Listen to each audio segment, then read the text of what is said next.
What is going on, YouTube universe? Welcome to the Hip and Shoulder, where today we are once more going to sit back and reflect on the previous round of AFL action with another installment of the round recap. Round 16 is the most recent round that went down, and I've been using the term boys separated from the men over the last couple of weeks because as far as the games that we have seen have gone, we have been able to see some teams flourish while other teams have failed to hit the mark, whether it's just by slightest of margins or whether it's absolutely blown out of proportion. And I feel definitively at this point in time, there are a handful of teams that have officially ran away from the rest of the pack and have solidified themselves as premiership contenders. But this particular round was bitterly disappointing for many teams for many different reasons. There were blowouts, there were losses due to inaccuracy. These are going to be outcomes that rue seasons and ruin momentum going into finals because of how teams are playing. So I'm very keen to unpack this one. Hope you guys are keen to sit back and take it all in. It all kicked off on Thursday night with Port Adelaide hosting Carlton at Adelaide Oval. I was certain Port Adelaide were going to win this game. They've somehow captured Storm in a bottle and have found some momentum, and Carlton have just been absolutely deplorable this season. It is very hard to get my head around a team that was second favourite to win the premiership before any games even started this year to be in the position that they are now. And we can talk about injuries all we want. I mean, Nick Newman out of their defensive line, okay, pretty big out. Sam Walsh out injured, okay, fair enough. Harry Mackay, I think, is the most glaring injury of all. And I touched on it in the last round recap, and we're going to touch on it again. All this conjecture around Carlton needing to look at potentially trading on one of their full forwards or one of their forwards in the way of Harry Mackay or Charlie Curnow because of their list and how their list is stacking up is going to hurt them severely. And we only have to look at the statistics over the last three particular rounds that points us in the direction of when Harry Mackay is not playing, when Charlie Curnow doesn't have that partner in crime to be able to take another defender out of the forward 50 because Harry Mackay likes to play a little bit further up the ground. Charlie Curnow not only struggles, but Carlton's forward line collectively struggle pretty severely as well. In this particular game against Port Adelaide, they only managed to kick one goal for the entire first half. In the third quarter, they managed to kick 3, and then in the final term, they managed to kick 4. That, in isolation, is glaring, considering in the first quarter, they only managed 3 behinds, and then they kicked a 1-goal 3 in the second term. But if we have a look over their efforts over the last couple of weeks, we go back to a couple of weeks ago when they took on West Coast, and that game had no Harry Mackay playing and Charlie Curnow was subbed out at halftime. After halftime, they only managed to register 2 goals on the scoreboard. They took their score from 10 goals 8 to the final score being 12 goals 14. We then fast forward to last week where they took on North Melbourne, and for the first half, they only managed 2 goals. Now, inaccuracy again creeping in because they kicked 2 goals 7 in that first half, and that could have easily been, 5 goals, 6 goals if they were accurate. But inaccuracy creeping in and lack of accountability in this forward line is really starting to be a glaring issue for Carlton. You take out Harry Mackay and Charlie Curnow is getting the number 1 defender and sometimes is getting double teamed in the contest because they don't have somebody like a Harry Mackay to keep a secondary defender accountable. It is even much harder for them, and it's compacted by the fact that Charlie Curnow being locked down and then being inaccurate in front of goal and not having the effectiveness that we're used to seeing Charlie Curnow have is costing Carlton opportunities. And I made a very bold and brash comment on social media, which some people have actually gotten behind. I have been mentioning the fact that Charlie Curnow collectively, or Carlton at least collectively as a team, seem to be in a position where most of their goals come from forward half free kicks. And Charlie Curnow often is on the back end of getting a free kick or 2 or 3 in front of goal, and that brings him into the game. And I made the comment that without those free kicks, he's not getting shots, he's not getting opportunity. And I think it's a combination. I definitely feel it is the lack of presence of another key forward. It is the fact that Charlie Curnow might flop in a contest or try to milk a contest to get a free kick and they're not being paid.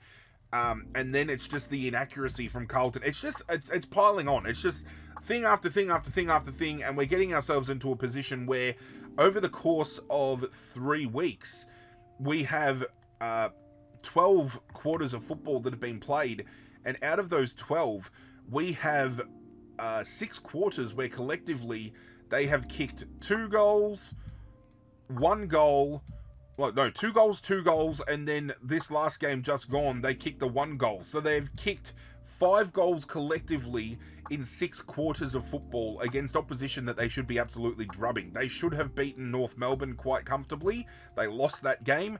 They should have defeated West Coast, I feel, by a lot more, even though the scoreline was still 34 points. Don't get me wrong, that is still a decent win. But given the circumstances of that game and where those clubs are at, especially with their lists, Carlton should be getting a 10-goal plus win against clubs like that. They need to take their opportunities when they come knocking, and unfortunately, they have not.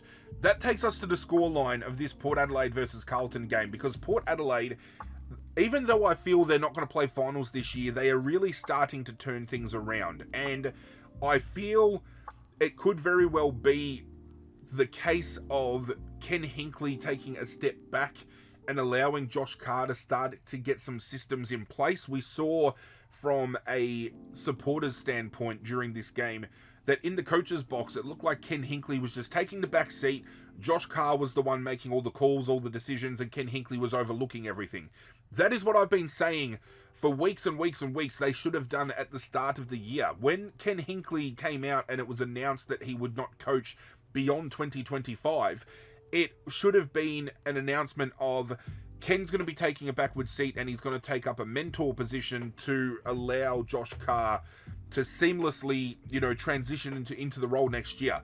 And you could see some things are starting to change. We've seen some slow changes that have implemented over Port Adelaide's season this year, but things started to click this particular week. And I'm very interested to see how Port Adelaide can finish their year off. Again, I think they're probably a couple of wins too short of making that top 8 configuration, and we will talk about that when it comes to discussing the ladder at the back end of this video. But Port Adelaide in this game were vastly impressive. It was a very monotonous game to watch if you were a neutral supporter, because you always want to see a great contest, and when one team just doesn't rock up and has zero impact or effort on the game at all and it's completely one-sided, it does become one of those watches that becomes incredibly boring, and unfortunately, that was the case for this game. At quarter time, Port Adelaide led 5-4-34 to 3 behinds. At halftime, they led 8-10-58 to 1-6-12. They transitioned to three-quarter time, 13-11-89, leading 4-9-33, and the final scoreline, 50 points the way of Port Adelaide, 16-14-110, defeating Carlton 8-12-60. Now again, inaccuracy crept in and has cost Carlton quite severely, because had they had turned those 6 behinds that they'd kicked at halftime into potentially 4 or 5 goals instead, we would have had a contest on our hands, because Carlton have come back from deficits like that before. But this is just a completely different beast, and I don't know where you can pinpoint the issues. I feel Michael Voss, his time has come with Carlton, and I feel they're not pulling the pin on Michael Voss just yet, because in the past, they have gone the early crow with cutting ties with their coaches. David Teague, I feel, probably wasn't the man to bring in, but they sacked him. Brendan Bolton, I feel they could have had a bigger crack with him, but they got rid of him. Prior to that, we've seen some other coaches in the mix, and like with Ratton, but I think they got rid of Ratton in the end because they wanted to get Mick Malthouse on board, so I can understand kind of the process there, maybe. With Michael Voss, I made the comment last week. We have a coach that was taken to Brisbane, the prodigal son returning to the club, didn't do anything with that list, left that list in a state where Lepic had a crack but couldn't really bounce back. And I think it was very unfairly scapegoated, Lepic, given the fact that he was handed a list that was terribly built under Michael Voss.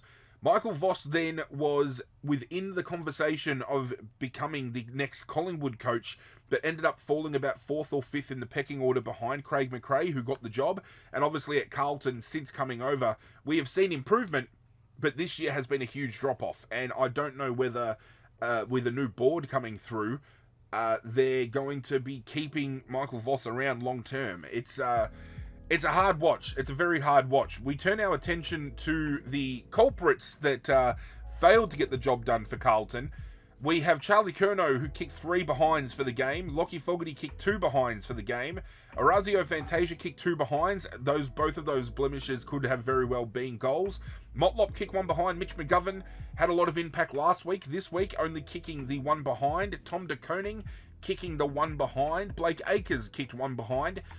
They need Harry Mackay back in this lineup, and unfortunately I don't know how far away he is. There was talk about him potentially getting surgery that was going to see his season ended, so it's going to be a bitter pill to swallow for Carlton fans, because coming into this season they should have very well been within top 4 calculations.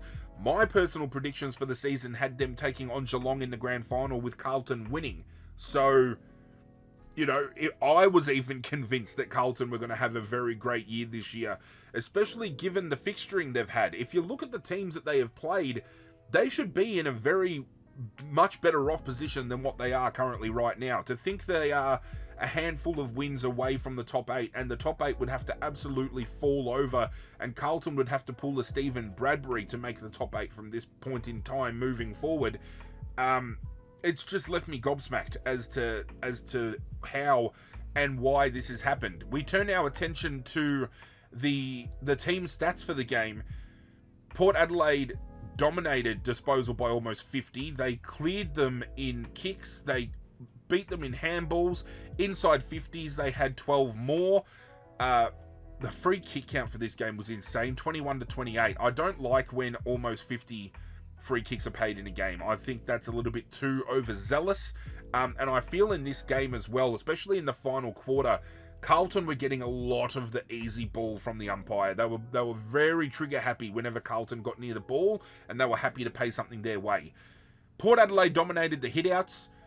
Clearances actually fell the way of Carlton, surprisingly. Both centre clearance and they tied for the stoppages. Contested possession, Carlton actually won that. It was uncontested possession where they absolutely dominated Carlton. They had 63 more uncontested possessions for the game. They turned the ball over less, so no surprise. They marked the ball almost 50 more times, especially inside 50. The contested marks fell their way.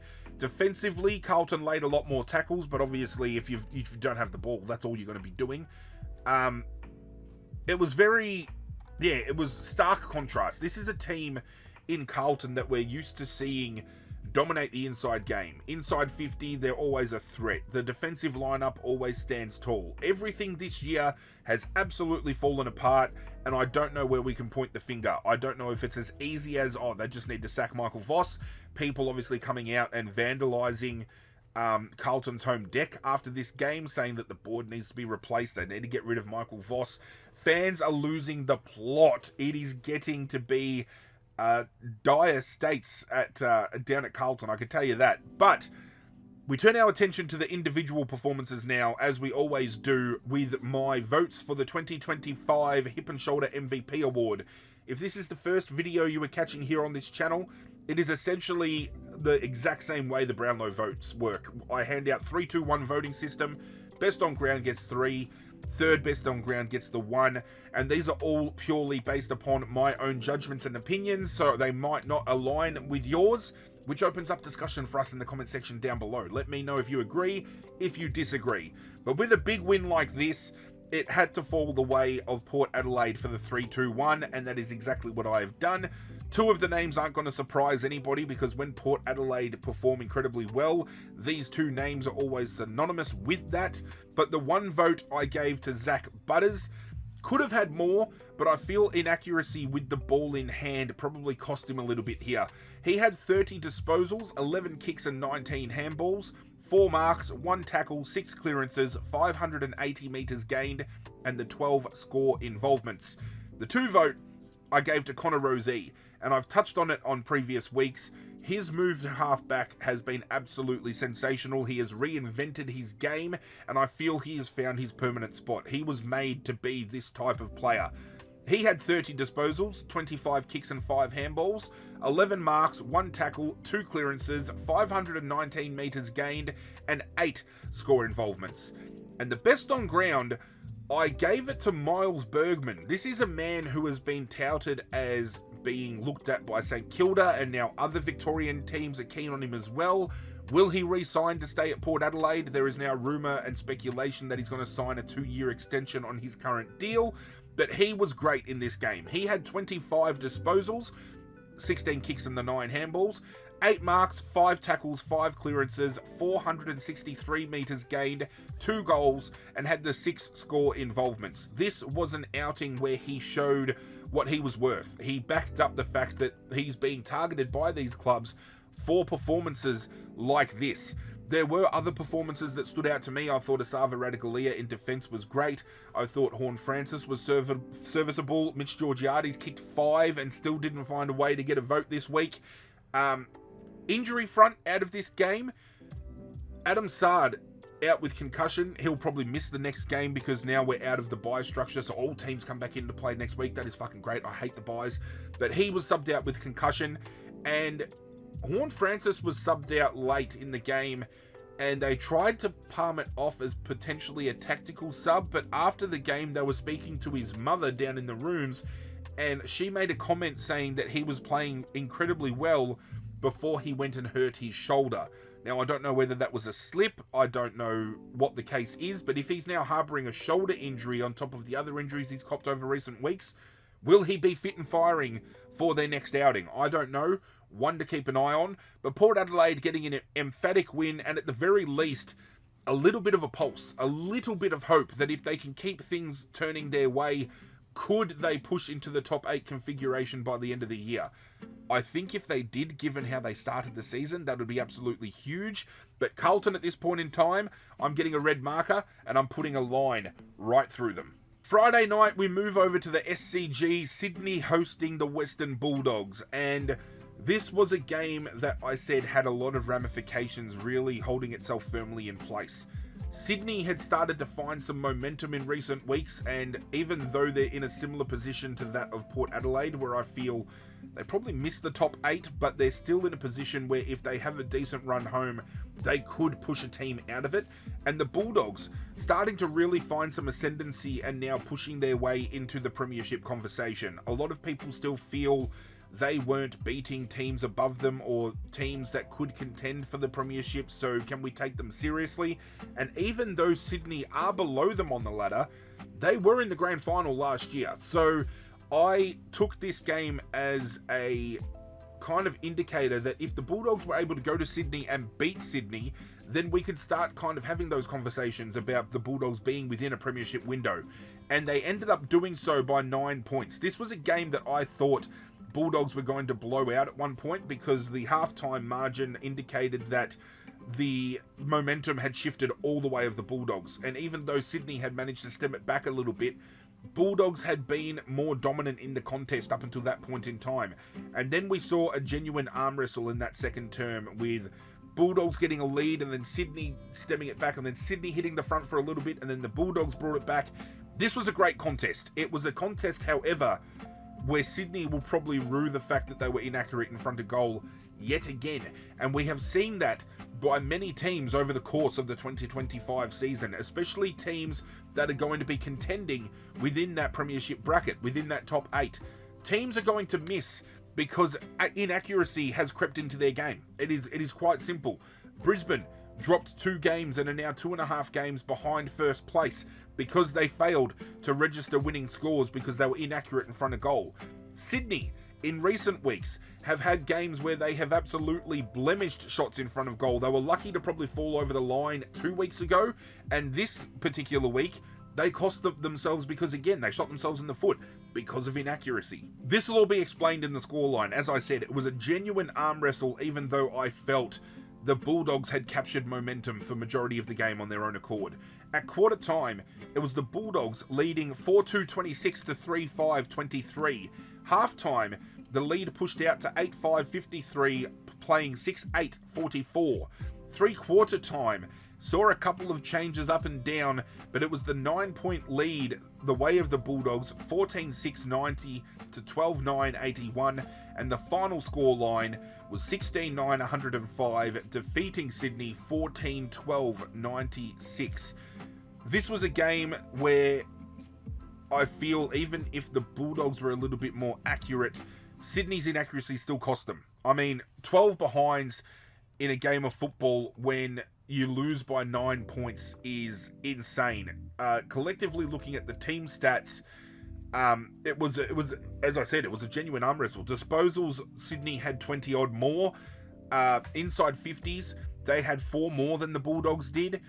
Just disposal efficiency, especially inside 50. Well, inside 50, they were actually more efficient with the ball. So I don't understand how the Bulldogs managed to trump them. They killed them in the hit-outs, 52-24. Clearances fell the way of Sydney. They had an equal amount of uncontested possession, but they cleared them in contested possession. They turned the ball over less. They had more marks, less marks inside 50. Again, Bulldogs just capitalising on opportunities they had. Defensively, monstered them in the tackles, 78-51. Inside 50 tackles, 13-8. Had more 1%ers. Everything pointed the way of Sydney in this game, stats-wise. And unfortunately, again, just failing to capitalise. Let's have a look at the people who let them down. I mean, Jake Lloyd came back in after being dropped the week prior. He kicked 1 goal 3. James Rowbottom kicked 1 goal 2. Chad Warner kicked a behind. Tom Papley kicked 2-1. Hayden McLean only managed to score the 1 behind. Cunningham kicked a behind. Blakey kicked a behind. They did struggle, I feel, without the presence of Joel Amartey, and obviously with no Logan McDonald, they're lacking those more prominent key forwards. I mean, Hayden McLean is there, but I don't see him as a prominent key forward that they can turn to. They brought in I've got to find his name here on the list. They did bring in Jack Buller, and his time between his first or his last game and this game, I think it's been 2 years since he had a crack. And he came out, he had opportunity, kicked 1 goal 1. Didn't get much of the ball, but again, he's only playing his 2nd or 3rd game of AFL football, so I don't hold him accountable in the slightest. They're just lacking that forward pressure, even though they have brought players back within their system that are adding to their game. I mean, Errol Goulden coming back in has had immediate impact. Papley might not have kicked a handful of goals, but he brings something to their forward line. So they're getting these players back into their configuration that is going to help them long-term moving forward. But they're just lacking that forward presence, that dominant key forward. They're missing that forward half of the ball, because defensively and in the middle of the ground, I think they're fine, especially with Brodie Grundy ascending to another level over the last month and a half to 2 months. He's been absolutely insane. The Bulldogs, however, just getting jobs done and doing it without having to rely on the usual suspects. This game had Tom Liberatore only lay 2 tackles, which is very surprising for him. Aaron Norton kicked 3-2. He actually had a decent outing. Bontempelli only had the 18 touches, so he was kept very quiet. Ed Richards was hard tagged. He only had the 16 touches. Matt Kennedy only managing the 15. Riley West only managed to kick 1 goal when he's been popping up and absolutely dominating. Sam Darcy kicked 3, but only took 2 marks for the game and had 10 disposals. After half-time, he was almost non-existent in that game of football. So Sydney did everything to win this game, just failed to get the 4 points. It would be very disappointing from their kind of coaching perspective, because this was a very winnable game for them, and I feel they fumbled it. That being said, 2 out of the 3 votes I'm actually handing to Sydney players, because I feel these 2 particular players worked so fucking hard to get this win for them, and it's just, it's upsetting as a neutral to see, you know, players go unrewarded for effort, because these two guys played out of their skin. I gave the 1 vote to Errol Goulden. He had 30 disposals, 21 kicks and 9 handballs, 6 marks, 7 tackles, 5 clearances, 540 metres gained, and 4 score involvements. 2 votes goes to Isaac Heaney, 21 disposals, 13 kicks and 8 handballs, 3 marks, 5 tackles, 6 clearances, 330 metres gained, 5 goals, and the 9 score involvements. The best on ground for me is a player who has been a breakout star for the Bulldogs this year. Everybody's talking about how Ed Richards has really turned things up this season. Don't feel there's enough conversation about this man. Joel Frazier started the year off as a halfback flanker, but has managed to find himself through that midfield rotation, playing off of a wing sometimes, going forward of the ball and managing to score. He had arguably his best game as a Bulldog. He had 23 disposals, 12 kicks and 11 handballs, 7 marks, 3 tackles, 2 clearances, 206 metres gained, 4 goals, and 9 score involvements. They love him so much at the Bulldogs that they are nicknaming him Mini Bont. A lot of people are doing it. Dan Gorringe is doing it. There's a lot of other neutral supporters that are doing it. You know, they're saying that the Bulldogs have Bontempelli, they have Mini Bont, they have Sam Darcy. Do wins like this from the Bulldogs go a longer way to pushing them within the premiership window? Or do we still not have that conversation yet because of the season Sydney's had and the drop-off that they have undertaken? Is this an outing that is going to hold the Bulldogs in better stead? I don't know. These are conversation points that we can have later in the year. I still feel the Bulldogs have to knock off somebody like a Geelong, like a Hawthorn, like a Collingwood. These types of teams, if they can knock those teams off, that's when the conversation can be had. But there's no arguing that the last 2 months from the Bulldogs have been insane. It's just fixturing has been giving them teams that are underneath them on the ladder. So is this a ascendancy of a really good team, or is this just a really good team beating up on teams underneath them? I don't know. First cab of the rank on Saturday was Gold Coast hosting Melbourne at People's First Stadium. Gold Coast playing at People's First is almost a guaranteed lock every single time. They love playing there. They play a completely different brand, I feel, when they're at People's First compared to any other ground in the nation. And, you know, stats will back that up. Just every time they play there, they play with utmost confidence. They're just a different breed, and they did so quite emphatically against Melbourne. This was a game where I felt Melbourne were never in it. Scoreline will back that up. Even though there were times during this game where they might have wrestled a little bit of momentum back and they started stemming the flow of the scoring, Gold Coast then found a way to put the foot down and run away with the game again. Melbourne's drop-off this year is huge, given the circumstances with their team selection as well. I mean, they omitted Jake Lever, but they kept Harrison Petty in the team. I don't understand these decisions that are being made at you know, selection level. This is a club that have been against the ropes most of the season, especially given, you know, pre-season talk about Christian Petrarca potentially leaving, Clayton Oliver and the drug saga and everything that was spoken about with him. Issues with Max Gawn, you know, Simon Goodwin throwing him under the bus a little bit, saying that he's dealing with personal issues. It's been a turbulent year for Melbourne, and it didn't get any better with this game. Gold Coast looked vastly impressive, and at this point in time looked to have at least secured for now a spot in what's going to be their first finals appearance in their AFL, you know, career, like their lifetime, which is going to be huge for this club, because they've definitely built upon this list since Hardwick has rocked up. Like, Hardwick did have the pieces in place. He's brought the right players in, and they're getting the job done. Scoreline shows it. At quarter time, they led Melbourne 5-7-37 to the one behind. 3-quarter time, 8-9-57 led 5-3-33. 3-quarter time, 14-11-95, 7-7-49. Game was done and dusted at 3-quarter time. And it was a very low-scoring affair from the Gold Coast in that final term, because they only managed to pile on the 1-goal 3 to finish 15-14, 104, defeating Melbourne 12-13, 85. 19 points could have been and should have been a hell of a lot better. They took their foot off the pedal, I feel, in that final term. Given the margin that they had, they probably felt that they could have eased up a little bit. Player stats, turn attention to them. Jake Melksham could have won this game off of his own boot, considering he kicked 5 goals 6. 5 goals 6. They lose by essentially 4 kicks. He converts 3 of those, and there's a kick in it, especially when you've got players like Petrarca, only kicked 2 behinds. Jefferson came in. Okay, he's only a young kid, but he kicked 2 behinds. Harry Sharp, 1 behind. Bailey Fritsch kicked 2 goals 1. There was opportunity there. There was opportunity there. Melbourne could have pulled off an absolute heist at People's First Stadium. Gold Coast were just too good.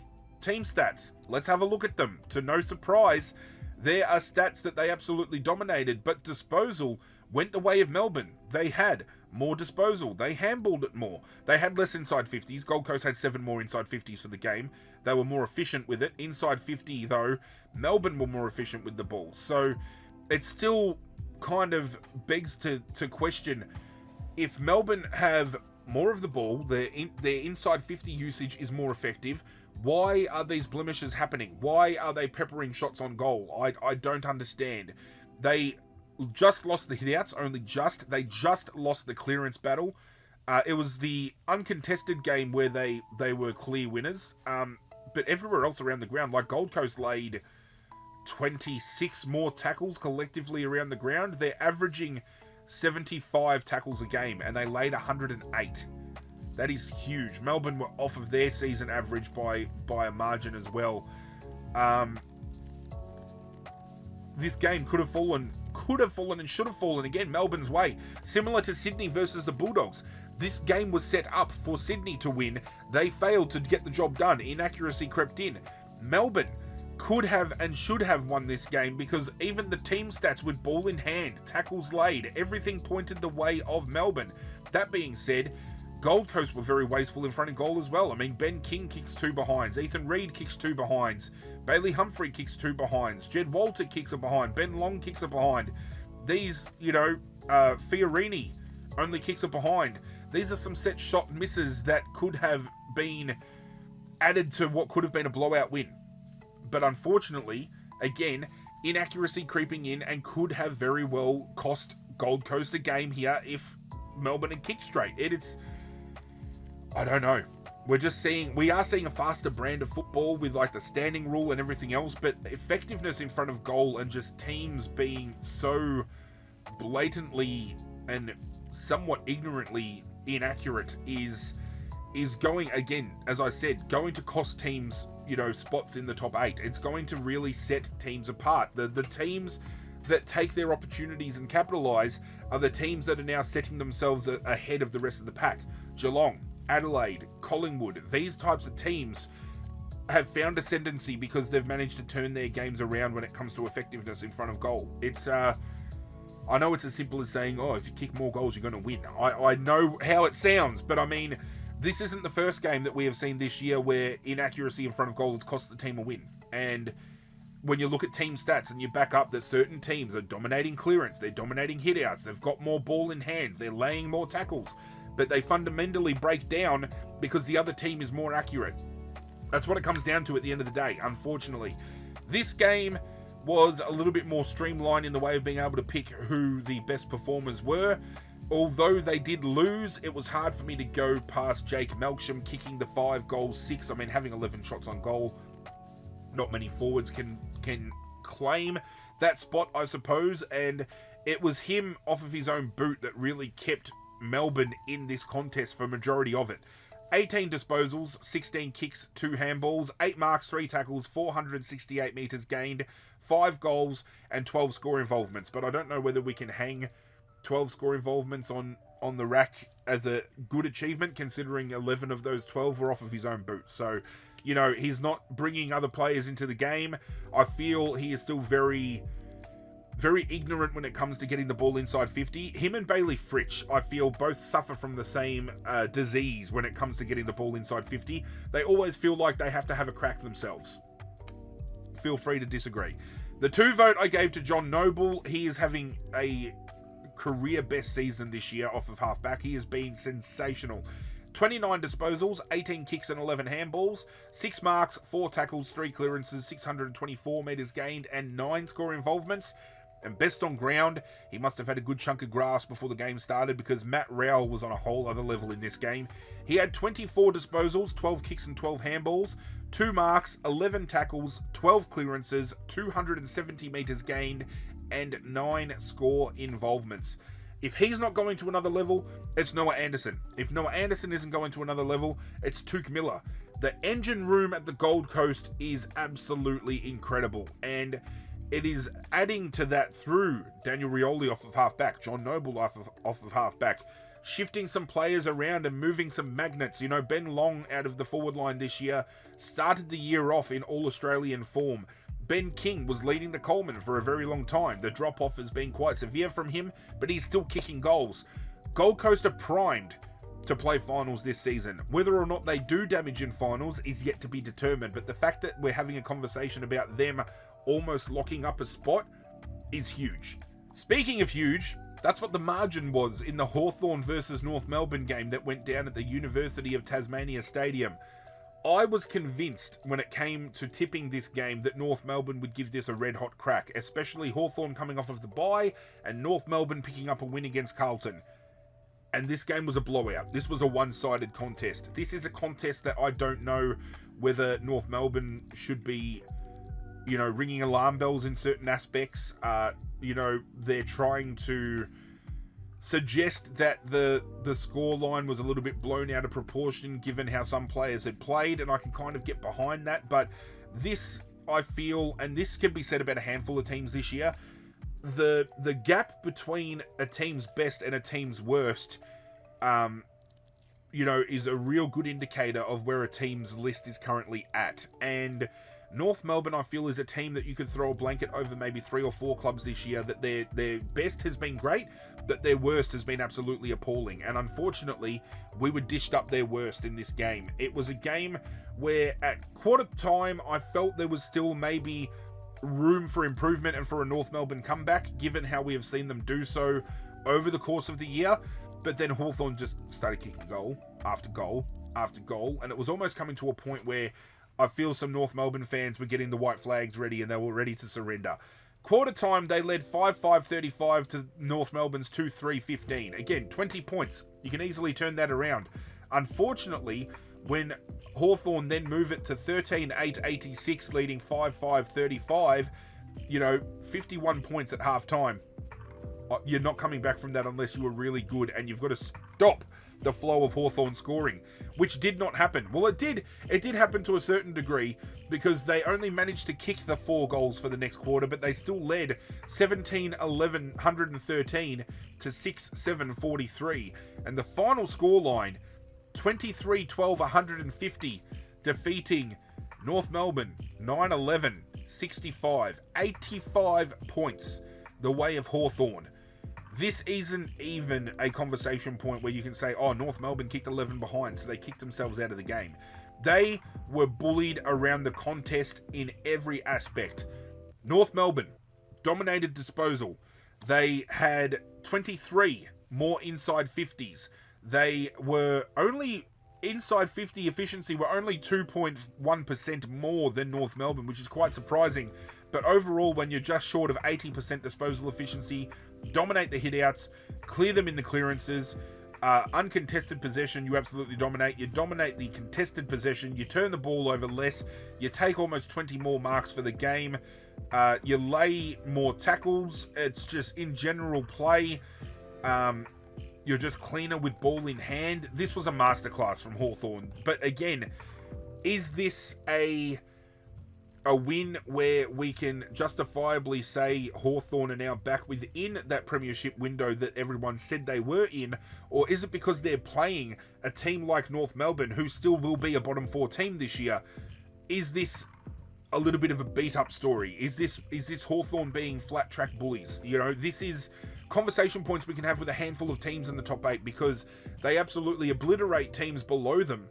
But when it comes to taking on teams around them, they don't perform as well, or they fall short of the mark. And there's a handful of teams within the top 8 and within the teams that are kind of just short of the top 8 that you could throw this blanket over as well. again, as I said at the top of the video, and I've mentioned a couple of times already, there's only probably 2 or 3 teams that have separated themselves from the pack in a way where you can confidently say these guys can win the premiership. Some other teams now are starting to hold up more question marks than we have answers, which is the case for Hawthorn. Hawthorn's best is absolutely incredible, but when they're only showing their best against a team like Richmond or North Melbourne or West Coast, can we definitively say this is a team with confidence we can see holding up the Premiership Cup at the end of the year? When you have teams like Brisbane, you've got Collingwood, Geelong, Adelaide, these types of teams that have had more ascendancy this year because they've beaten teams within that configuration. Maybe I'm being a little bit too heavy-handed with those comments. I don't know. Maybe I'm a little bit blinded by some teams. But that's just how I feel. Collectively, for the game, you don't win by this margin and hand out points to the votes to the losing team. And I feel the 3 that I've landed on are the best 3 to give votes to. Mabior Chol stiff. He kicked 5 goals. He doesn't get a vote. I just feel the games from these 3 particular men paved the way for Hawthorn to win this game. The 1 vote goes to Carl Amon. He's gone to a whole other level this year, and this is why he was targeted and brought to this club. He had 33 disposals, 19 kicks and 14 handballs, 4 marks, 2 tackles, 782 metres gained, and the 11 score involvements. The 2 vote I gave to Jai Newcomb. 27 disposals, 15 kicks and 12 handballs, 6 marks, 4 tackles, 9 clearances, 484 metres gained, and 9 score involvements. With Jack Gunston winding back the clock, I honestly thought at one point he'd finish with 10. He did not, but he still gets the 3 votes from me. 15 disposals, 11 kicks and 4 handballs, 4 marks, 1 tackle, 1 clearance, 296 metres gained, 7 goals, and 11 score involvements. It is incredible to think that Jack Gunston at his age is still able to produce quality games like he has been. I honestly think, feel free to disagree, I think he's in All-Australian contention this year, because if he's not scoring goals, he's setting them up. He has been prominent in Hawthorn's forward 50 this year. He kicks 7, Chol kicks 5. Again, if we see these outcomes happening against a Collingwood, a Geelong, a Western Bulldogs, an Adelaide, these types of teams, we can see a pathway where we're like, okay, yes, Hawthorn can win the premiership. They've got everything intact. Unfortunately, we're not seeing those big performances each and every week. So from moving on from this game, if we can see Hawthorn light it up, that's when we start that conversation point. North Melbourne, unfortunately, very disappointing this past weekend, and I think their performance would have left a sour taste in the mouths of all North Melbourne supporters. Final game on Saturday night saw Collingwood hosting West Coast at Marvel Stadium. Back-to-back weeks where Collingwood has played a home game out of Marvel Stadium. I know that's not left many Collingwood supporters happy, but they managed to find a way in a game where West Coast surprisingly took it to them, and at half-time was actually leading this game. They were getting blown out at one point during that second term, and I thought this is where Collingwood puts the foot down, and they just found a way to come back. And even at three-quarter time, still well within this game. It was just one of those games where in the end Collingwood found that ascendancy in the final term, like we know Collingwood do.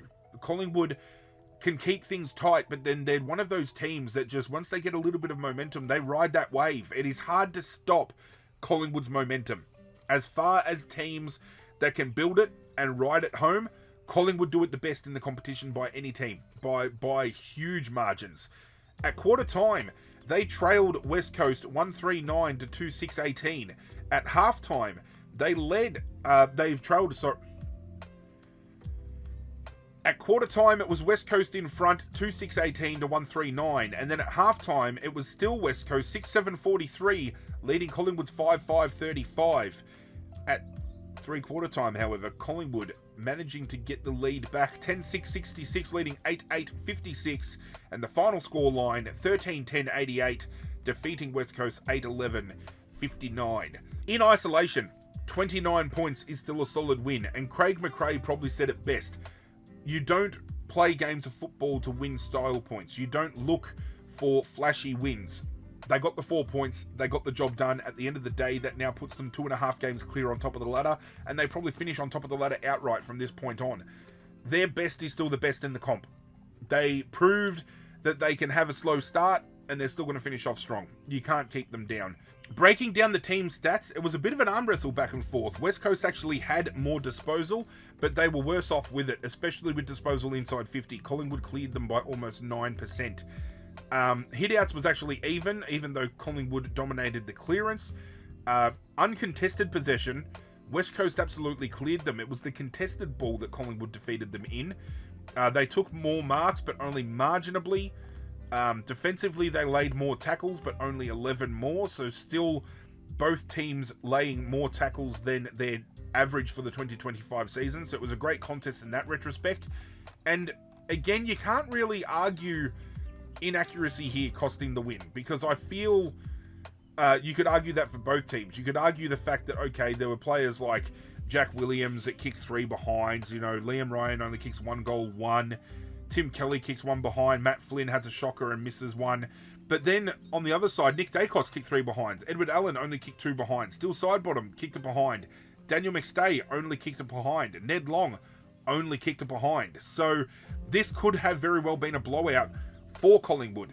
This could have been stemmed back a little bit by West Coast. But this was a game that I feel Collingwood were never losing, especially when they found that ascendancy in the final term. They were just too hard to defeat. And I feel this is a game, and I don't like using the term often, but I think West Coast were valiant in defeat, and they should hang their heads high. For 3 quarters of football, they hung with the best team in the competition. It was just that final quarter where, tired bodies start kicking in, and the engines, start running a little bit low on petrol, and, all those tickets have been spent, and it's just a little bit smoother for Collingwood to transition the ball because some players from West Coast just weren't up to the challenge and they were just running out of gas. As a neutral, I actually loved watching this game. I thought West Coast, as I said, they were incredibly good for 3 quarters of football. And as upsetting it is for West Coast fans to lose this game, coming down to Melbourne, taking the number 1 seed in the competition for 3 quarters of football, hang your heads high. This was a great hit out, and it shows that these young kids from West Coast are building something. I mean, Tom McCarthy has another 29 disposal game. In 2 games of football he has played, he's had 60 disposals. I reckon if you look through the stat sheets of some of the Eagles players this year, that clears some disposal counts of players that have collectively played every game up until this point in time. He's only played 2 games. He's going to be something, this kid. He's insane. I mean, Ruben Jinby, I think, did a very good job on Jamie Elliott, because I don't think Jamie Elliott scored a goal, did he? Let me have a look here. He kicked 1 goal for the entire game. He had 8 touches, but again, Jamie Elliott's the type of the player that can have 8 touches, but he can kick 5 goals off of those 8. So, again, players like Ruben Jinby finding ascendancy, Tom McCarthy in the back line, Tim Kelly wound back the clock a little bit in this game. There's a lot of light at the end of the tunnel out of this game for West Coast. Considering some of the outings they've had this year, all that light would have been a little bit diminished. They definitely have a lot to hang their hat on. That being said, the votes in this particular game fall all the way of Collingwood. However, I want to give a shout out to Brady Huff, and I've tried to squeeze him into my team of the week. I just couldn't find a way to do it. But to have 27 disposals at 100% disposal efficiency, he turned it up. He was really good. And young Clay Hall as well, I thought, was a standout for West Coast as well. But the one vote, I landed on Jack Crisp. He is one of those players that I think still flies under the radar, even though he's played so many games for this club. He is one of those players that is always in the contest in way of being able to bring his teammates into it, and doesn't get spoken about in enough light, I feel, that he should be. He had 27 disposals, 17 kicks and 10 handballs, 7 marks, 6 tackles, 3 clearances, 587 metres gained, and 4 score involvements. The 2 vote, I feel this player could play for a couple more years. He's going to be the game, the game leader for most games played. He still, at his age, is like a Rolls Royce. He's just smooth moving. Time slows down when he's got the ball. Mr. Scott Pendlebury. 28 disposals, 17 kicks, 11 handballs, 4 marks, 6 tackles, 9 clearances, 576 metres gained, 1 goal, and 8 score involvements. And best on ground, as much as I don't like people glazing him, it's hard to look past him in games like this. It goes to Nick Whisper Dacos. He had 34 disposals, which was a game high, 21 kicks and 13 handballs, 10 marks, 3 tackles, 5 clearances, 707 metres gained, 1 goal, and 9 score involvements.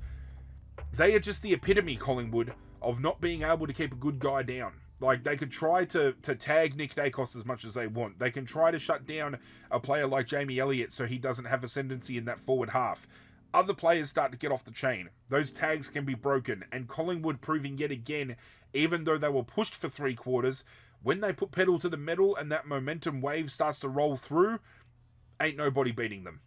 2 games of football went down on Sunday, the first of which was Richmond hosting Adelaide at the MCG in a game that I'd rather did not happen for a number of reasons. We got absolutely blown out of the water, our effort was next to none, Tom Lynch decided to go punch a bloke in the back of the head and he's probably going to miss 4 to 5 weeks of football.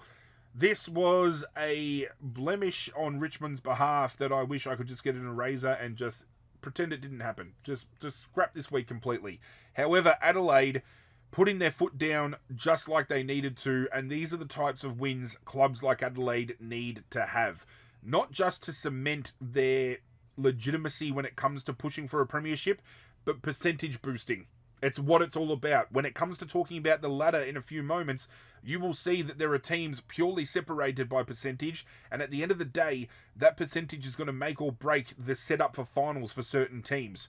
This was never going to play out in Richmond's favour. I mean, at quarter time, I had some hope, but at half time, that hope was absolutely obliterated. They led Richmond 2-5-17 to 1 behind at quarter time, and I thought to myself, gee, we're only 16 points behind. That's only a couple of goals. We can get it done. At half time, they then led 8-7-55 to 2-2-14.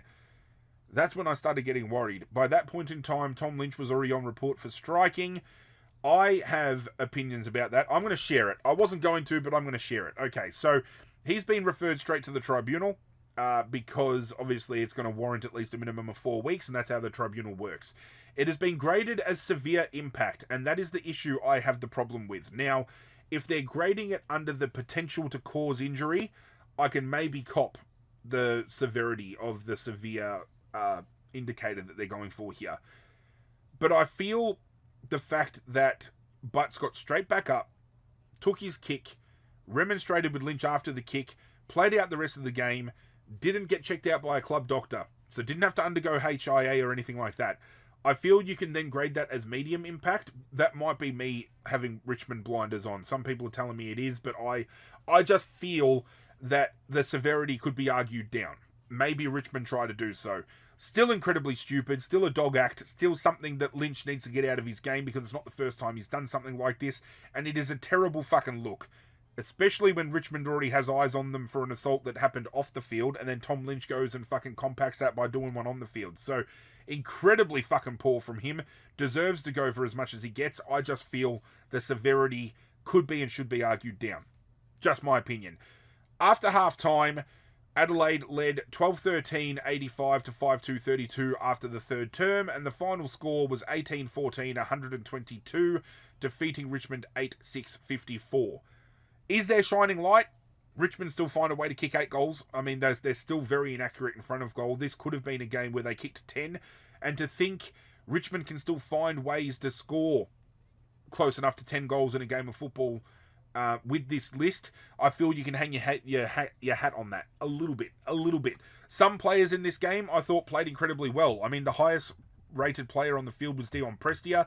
I'd love for him to be a lot younger and not injury prone because I'd love to see him playing more, but he's definitely coming to the end of his journey. Disposal wise, Jacob Hopper again, solid game. Sam Banks was great off of half back. Jack Ross had a great game as well, but after that there's not many that you could really be too impressed by. I'm glad young Jasper Alger got his first goal on the board. He kicked 2 actually. Luke Traynor getting a goal as well. I thought that was great. He's been hunting for one for a while. He finally gets on the board. Tom Lynch only having 2 touches for the entire game. He was kept without a disposal in the first half, so let's not even go there. Seth Campbell hitting the scoreboard was good to see, but he still had less of it. So, again, some of these young kids are great to watch coming through our system, and in the coming weeks, we're going to see more. Taj Hotton's going to end up debuting in a couple of weeks, I feel, if not next week. Josh Smiley should get a debut in the coming weeks. Sam Lawler's good to probably come back in the next couple of weeks. Maurice Rioli was trialled on ball in the VFL this past week and played an incredible game, so maybe we'll see him get some midfield minutes. So there's a lot with these young kids to like at Richmond. But unfortunately, the lack of leadership in this game was quite severe, and Adelaide absolutely dominated the contest. I knew it was going to happen. I did say this was going to be 40, 50, 60 points. Did not think it would be as easy as it was. I thought Richmond would fight a little bit harder. Unfortunately, though, again, same circumstances I've said in some outcomes we've had this year. These particular games were to be expected. Actually, most people thought that these outcomes would happen every game this year. So we are going to get bullied, especially against clubs that are pushing for not only finals, but a club like Adelaide that have risen to a level this year where you could argue that they're premiership, well, they're not favourites, but they're premiership worthy. They can push for a grand final this year. They could deservingly win a premiership this year. And again, they just capitalised on opportunity. They saw a team that is down and out, and they absolutely beat the living fuck out of them. And they need to when it comes to, again, as I said, that configuration of the top 8. We'll talk about it momentarily.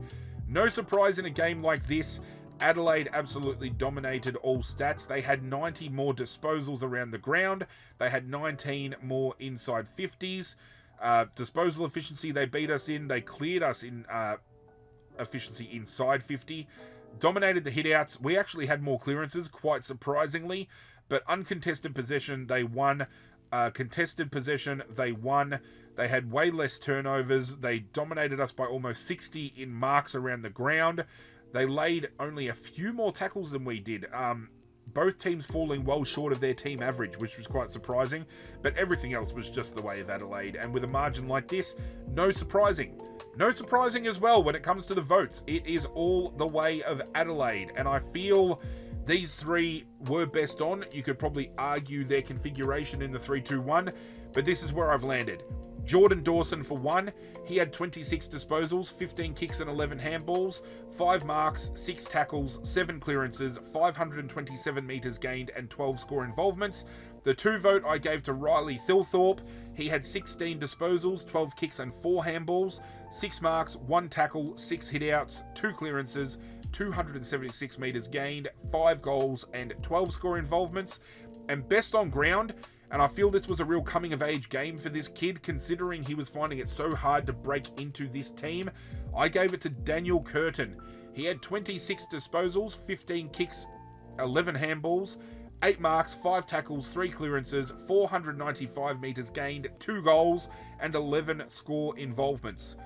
Not only were the senior players leading the way for Adelaide, the young kids were chipping in and getting involved. This was a comprehensive team performance. They did things that knowingly shut Richmond down. They ran a hot tag on Nick Vlosten and took his ability to stop in a defensive kind of mindset away from the game. Tom Lynch was held to 2 touches for the entire game and kicked 1 goal.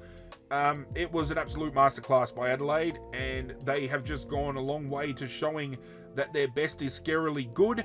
And unlike some other teams below them, they've been able to do winning things like this against clubs that are pushing for a flag. So this is a team that people need to take serious mark of. I've said for recent years, this is a team that in a finals mindset could be a dark horse. They're not a dark horse to me this year. They can genuinely win it. Final game of the round tasted of retribution. Fremantle hosting St Kilda at Optus Stadium. Earlier in the year, we saw St Kilda host Fremantle at Marvel Stadium and they defeated them 94-33. This was a game where Fremantle were going to have a chip on their shoulder. They have turned their fortunes around severely since that game, and they managed to pick up the win by 2 goals. It was a close contest. It was a close enough contest for me to be genuinely worried that St Kilda were going to win, because the end of the third quarter and the beginning of the last started smelling of desperation from St Kilda, and they started stemming the flow and they started running away with the game. Fremantle just found a way to put the foot down, and it was off of efforts like Jordan Clark off of half-back, the combination of Sean Darcy in the ruck and then Luke Jackson being able to go forward and play as a key forward and have some ascendancy in the forward 50. This was a great display from Fremantle. They are building something. They are going to be playing finals this year, and I feel they could give it a genuine shake-up if given the opportunity. Scoreline will show you just how tight this game was up until three-quarter time. Well, even the final scoreline, 2 goals. This was a game where I honestly thought Fremantle were going to blow them out. And to St Kilda's credit, they stuck around for a long time. They led St Kilda at quarter time 2-2-14 to 1-5-11. Half-time, it was 5-5-35, leading St Kilda 4-8-32. Three-quarter time, it was St Kilda leading 7-12-54 to 6-10-46. Final score line, Fremantle 11-15-81, defeating St Kilda 9-15-69. This was a game where even at halftime, with the misses that St Kilda have had, they're going to rue this because they should have won this game if given the opportunity again. I feel there are some players that would have taken a little bit of more time when having their shots on. I mean, Mason Wood doesn't kick a goal, kicks 2 behinds. Jack Higgins kicks 1 goal too. Cooper Sharman only manages a behind. Mitch Owens misses an easy shot. Rowan Marshall missed a shot. Max Hall missed a shot. Hugo Garcia only kicks 1 behind. Hunter Clark, 1 behind. Then again, flip side, Jai Amos. He Amos, all right. He had 1 miss, the 1 behind. Shea Bolton, 1 behind. Brayshaw, 1 behind. Erasmus kicked 1 behind. Frederick had 1 behind. Luke Jackson missed 1. O'Driscoll missed 1. Tracy missed 1. Patrick Voss only kicked it behind. Murphy Reed kicked 1 goal too. So again, flip side of the coin here. Fremantle could have and should have won this game a hell of a lot more. St Kilda very well could have and should have won this game outright. It's a game of what ifs, and that's why more question marks are held up about where these teams are at. Fremantle can be a genuine finals threat. Their best football has proven it. Their list backs it up. But wins like this make people very worried, especially if you're a Fremantle fan. I don't think you'd come out of this game with all too much confidence when it comes to looking forward to finals and thinking to yourself, we only beat St Kilda by 12 points. What the fuck's going to happen when we take on teams within that top 8 configuration? St Kilda are going to be dirty on the fact that they lead for 3/4 of football, or at least they're close enough to it, and then just let inaccuracy cost them a game of football. Again, teams have done it all year, but this is a game that they're going to be very, very dirty on, given the situation. Belted them at the start of the year. Could have and should have won this game. Fremantle managed to just find a way to get it done. It was a good game of football to watch, though, as a neutral supporter. But, I mean, the time slot and the fact that St Kilda's, like, bottom barreling at the moment, a lot of people saying that, you know, not many people cared about this game. And when you look at the stats as well, it just backs up the fact where I'm saying St Kilda should have and could have won this game. They clear them by almost 40 disposals. They did have less inside 50s. Okay, that's fine. But they had better disposal efficiency. They got monstered in the hitouts, though. 57-26. Rowan Marshall got taken to town. However, that being said, they had ascendancy with the clearances. They had 15 more clearances, but they lost the hitouts by 31. It's an insane stat. Uncontested ball, St Kilda won. Contested ball, St Kilda won. They turned the ball over a hell of a lot more, though. They had, 15 more turnovers? Not a good look. They took more marks. They laid more tackles, especially inside 50. The 1% axe and defensive pressure was better by St Kilda, but Fremantle just managed to stem the flow. Found a way, got it done. I just don't know with Fremantle. I still feel come finals, they can genuinely shake it up. They really can. Their best shows it. The difference between their best and their worst, though, is too far of a gap. And they're one of those teams that I feel too much inconsistency creeps in between their best and their worst. And that's why they're still an unknown commodity. They're still one of those teams that could drop out of the top 8, even though when we look at the ladder, they're actually equally tied. I think it's maybe second place, maybe third place. There's a big bunch of clubs right now pushing for that top 4 spot. A lot of people said 3-4 weeks ago, top 4's locked. No, it ain't. It ain't locked. We're about to talk about it. But before we do that, we talk about the votes. 1 vote I threw to Luke Jackson. I thought just his ability to allow Sean Darcy to do his thing in the ruck and go forward of the ball and have the presence he did was absolutely sensational from him. He had 15 disposals, 6 kicks and 9 handballs, 4 marks, 8 tackles, 16 hitouts, 1 clearance, 150 metres gained, 2 goals, and the 7 score involvements. The 2 vote, even though he was defeated in the ruck, he was one of the better team players on the field for St Kilda. He was one of the better players collectively on the ground in total, and that was Rowan Marshall. 22 disposals, 17 kicks and 5 handballs, 4 marks, 6 tackles, 26 hitouts, 10 clearances, 343 metres gained, 1 goal, and 10 score involvements. As a big man, those stats are great. Best on ground, however, and he cleared it by a margin, was Jordan Clark, all Australian bound. Has to be.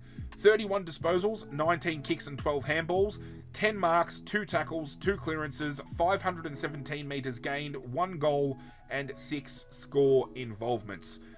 Fremantle, will they or won't they play finals this year? If they play like this, they very well may miss, but if they can keep momentum rolling, they should be looking forward to September action this year. That's another round of voting in the books, ladies and gentlemen, and with those votes now locked in, this is how our top 5 for the 2025 MVP award are currently situated. In 5th place on 20 votes, we have Fremantle's Caleb Sarong. In 4th place on 21 votes, we have Gold Coast's Noah Anderson. In 3rd place on 22 votes, we have Geelong's Bailey Smith. In 2nd place on 24 votes, we have Adelaide's Jordan Dawson. And in 1st place on 27 votes, we have Collingwood's Nick Dacos. Now, from a team perspective, with another round in the books, we can now look at the ladder and see the conversation points I've been trying to make throughout this video up until this point in time. The point structuring of a group of these teams and being split by percentage is where teams like Adelaide have done themselves due diligence this particular round. The fact that Fremantle only just stumbled over the line against St Kilda could come back to haunt them. We'll look at it now. In 1st place on 52 points, 10 points clear, so that's 2.5 games of football, we have Collingwood. In 2nd place on 42 points, just 2 points clear of the next best team, we have Brisbane. In 3rd place, we have Adelaide. In 4th place, we have Geelong. In 5th place, we have Hawthorn, and in 6th place, we have Fremantle. All of these teams are on 40 points collectively. Adelaide leading the charge on 139%, which is the biggest percentage currently in the AFL by any team, and they are clear by 12% of Geelong, who is the next best. So as I said, Fremantle's percentage could come to bite them in the arse a little bit here. We have the Bulldogs in 7th. We have Gold Coast in 8th. We have GWS in 9th. All equally on 36 points. Port Adelaide are in 10th on 28 points. We then have Carlton in 11th, Sydney in 12th, and Essendon in 13th, all on 24 points. We have Melbourne in 14th and St Kilda in 15th on 20 points. North Melbourne's in 16th on 18 points. Richmond is in 17th on 12 points. And we have West Coast Eagles in 18th place on 4 points. There is only one thing left for us to do before we wrap up this video, ladies and gentlemen, and that is to announce my team of the week for round 16.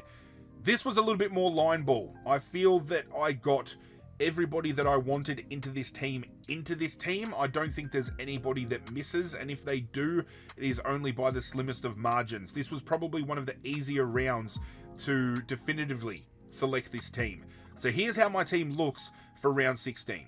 In my defense, I have Jordan Clark and Carl Amon in the back pockets and Jordan Butts at full back.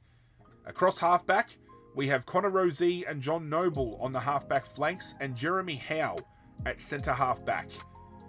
Across the centre, we have Dan Curtin and Miles Bergman on the wings and Matt Rowell in the centre.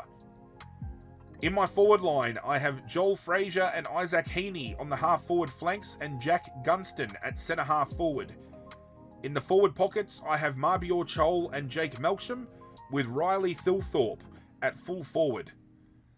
In the ruck, I have Brodie Grundy, following Nick Dacos in ruck rover and Errol Goulden in rover. On the bench, I have Luke Jackson, Scott Pendlebury, Zach Butters, and Mitch Georgiades. My sub for this week is Jai Newcomb, and my coach of the round, even though he took a backwards step in this game and took the back seat a little bit, is Ken Hinkley. That is it for this video, ladies and gentlemen. The round has officially been recapped. I do thank you for joining me for another video, and I do thank you collectively for the support you've been throwing behind everything I do here. A lot of different kinds of videos in the works currently, so definitely keep an eye out for those.